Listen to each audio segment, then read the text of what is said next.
بسم اللہ الرحمن الرحیم۔ السلام علیکم۔ محمد عمران ارشد جٹ عرف مانا جٹ کی زندگی کی کہانی بھی کسی فلمی داستان سے کم معلوم نہیں ہوتی۔ محمد عمران ارشد جٹ کا تعلق ضلع فیصل آباد تحصیل جڑاوالا کے گاؤں مالوانہ سے تھا۔ محمد عمران ارشد جٹ 3 بھائی تھے، جن کا نام محمد عدنان ارشد جٹ، محمد صدف ارشد جٹ، جبکہ والد کا نام محمد ارشد جٹ تھا۔ محمد عمران ارشد جٹ کے والد محمد ارشد جٹ علاقے کی مشہور و معروف شخصیت تھیں اور کئی دفعہ اس یونین کے چیئرمین بھی رہ چکے تھے۔ محمد ارشد جٹ علاقے کی نہایت معزز شخصیت تھے اور علاقے میں لڑائی جھگڑوں اور صلح صفائی کے فیصلے انہی کی پنچایت میں لائے جاتے تھے۔ اسی شہرت کی وجہ سے جہاں ایک طرف محمد ارشد جٹ کے چاہنے والے لوگ موجود تھے تو دوسری جانب ایسے لوگ بھی موجود تھے جو ان سے حسد اور بغض رکھتے تھے، جن کو کسی بھی طرح محمد عمران ارشد جٹ کے والد محمد ارشد جٹ کی یہ چودراہٹ قبول نہ تھی، اور ان میں سے سب سے نمایاں اس علاقے میں موجود رانا برادری تھی۔ رانا برادری اور محمد ارشد جٹ کا زرعی رقبہ بالکل ساتھ ساتھ تھا اور دونوں گروپس میں چپکلش کافی پرانی تھی اور دونوں گروپس کی آپس میں کافی لگتی تھی۔ اسی لڑائی میں سب سے اہم واقعہ اس وقت پیش آیا جب محمد عمران ارشد جٹ کے بڑے بھائی اور والد کار پر جا رہے تھے کہ اچانک ایک گلی مڑتے ہوئے گاؤں میں ہی رانا برادری کا ایک چھوٹا بچہ ان کی گاڑی کے نیچے آ گیا اور گاڑی کی ٹکر لگتے ہی بچہ موقع پر جاں بحق ہو گیا۔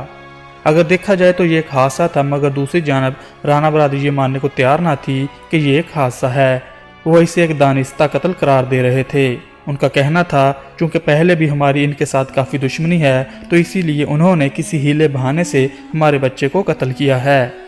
دوسری جانب محمد ارشد جٹ اس بات پر وزید تھے کہ یہ ایک غیر دانستہ حادثہ ہے اور وہ اس بات پر تہہ دل سے معافی بھی مانگتے ہیں۔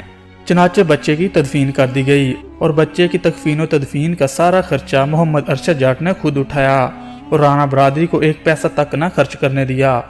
بچے کی تدفین کے چند روز بعد رانا برادری بھی بری طرح مشتعل تھی اور وہ ہر صورت اس قتل کا بدلہ لینا چاہتے تھے، اسی لیے انہوں نے محمد ارشد جٹ اور محمد صدف ارشد جٹ کو قتل کرنے کا فیصلہ کیا اور چند روز بعد ہی رانا برادری کی جانب سے محمد صدف ارشد جٹ اور محمد ارشد جٹ کو قتل کر دیا گیا۔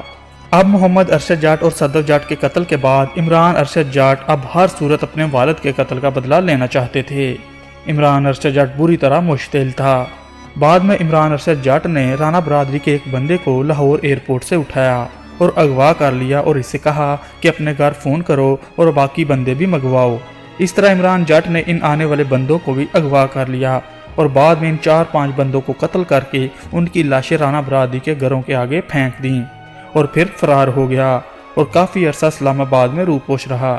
کافی عرصہ بعد علاقے کی معزز شخصیات کی مداخلت پر دونوں گروپس میں ایک بار پھر صلح ہوئی تو عمران ارشد جٹ بھی اسلام آباد سے واپس آ گیا۔ یہ ایک صلح ایسی سازش تھی جو کہ عمران جٹ کے قتل کا سبب بننے والی تھی۔ دوسری جانب عمران ارشد جٹ پر جو قتل کا کیس چل رہا تھا وہ اس کی تاریخ پر جڑاوالا کچہری گئے۔